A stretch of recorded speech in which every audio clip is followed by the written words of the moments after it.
যাদের বটি আর চাকু দিয়ে কাঁচামরিচ কাটতে অসুবিধা হয়, হাত জ্বলে, তারা কিন্তু এইভাবে কাঁচামরিচ কাটতে পারেন, কিন্তু বটির থেকে আর চাকুর থেকে কোনো অংশে কম না।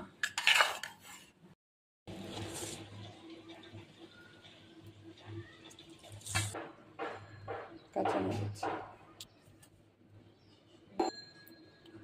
লবণ, বিট লবণ, ভাজা জিরার গুঁড়া, একটু ধনিয়ার গুঁড়া, সরিষার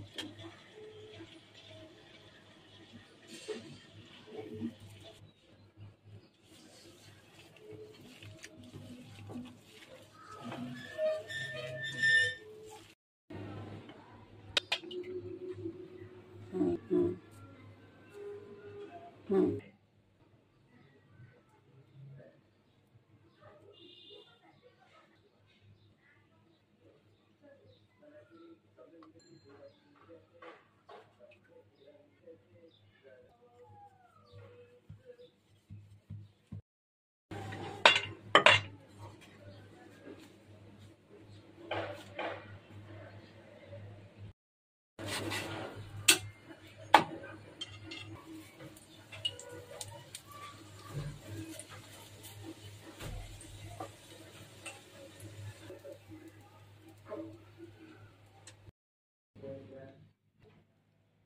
এখানে নিয়েছি আমি খিরাই, শসা দিয়েও করা যাবে, করছি গুঁড়ো দুধ দিয়েছি, লবণ, বিট লবণ, একটু হালকা চিনি, আর এখানে আছে কাঁচামরিচ কুচি, এখানে আছে পেঁয়াজ কুচি, আর এখানে নিয়েছি এক টুকরো লেবু।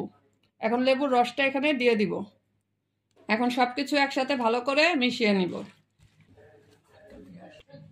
ইফতারে সবসময় ভাজা পোড়া ভালো লাগে না, একটু হেলদি খাবারও খেলে স্বাস্থ্যের জন্য অনেক ভালো।